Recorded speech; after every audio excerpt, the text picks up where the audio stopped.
ఈ అమ్మాయికి పుట్టుకతోనే ఒక శాపం ఉంటుంది. ఈమె ఎవర్ని అయినా తాకితే వెంటనే వాళ్లకి ఏదోక చెడు జరుగుతుంది. దీనితో అందరూ ఈమెకి దొరకకుండా పారిపోతూ ఉంటారు. అలాగే ఈమె చేతిపై ఈమెకి ఉన్న దురదృష్టం నంబర్లలో చూపిస్తుంది. ఈ నంబర్ 100లోకి వెళ్తే ఈ అమ్మాయి చనిపోయే ప్రమాదం ఉంది. అందుకని ఈమె తన శాపం పోగొట్టుకోవడానికి చిన్నతనం నుండి ఈ గురువు దగ్గర సాధన చేస్తూ ఉంటుంది.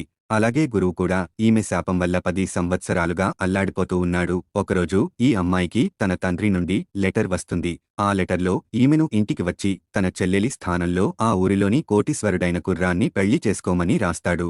అప్పుడు గురువు భవిష్యత్ అంచనా వేసి నువ్వు ఈ పెళ్లి చేసుకుంటే నీకు శాపం పోయే అవకాశం ఉందని చెప్తాడు. ఇది విని ఆనందంతో ఈమె గురువు చేతిని పట్టుకుంటుంది. వెంటనే గురువు నెత్తి మీద పక్షి రెట్ట వేస్తుంది. దీంతో కోపంతో ఉన్న గురువు ఈమెను తన ఇంటికి తోలేస్తాడు. అయితే ఈ కోటీశ్వరుడు పెళ్లి చూపులకు వస్తాడు. ఇంతలో శబ్దం రాగా వెనక్కి చూస్తాడు. అప్పుడు ఈ అమ్మాయి గాల్లో నుండి ఎదుర్కొంటూ వచ్చి కారు మీద నుండి కిందకు దూకుతుంది. అలాగే ఈ అమ్మాయి అంత పెద్ద కోటీశ్వరుడు మాలాంటి పేదవాళ్లని చేసుకుంటున్నాడు అంటే అతడికి ఖచ్చితంగా ఏదో ఒక లోపం ఉండవచ్చని అనుకుంటుంది. ఈమె మాటలు విన్నాక ఈ కుర్రాడు నీ సమస్య ఏమిటి అని అడుగుతాడు. అప్పుడు ఈమె ఈ కుర్రాడిని చూశాక ఇతడి ముఖం మీద ఎర్రటి మచ్చలు చూసి ఈమెకు ముద్దుగా అనిపించి ఇతడి ఫేస్ పట్టుకుంటుంది.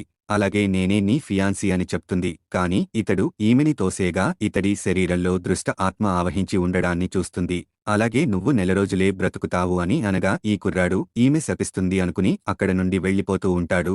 మిగతా స్టోరీ కోసం వీడియో లైక్ చేసి ఛానల్ సబ్స్క్రైబ్ చేసుకోండి.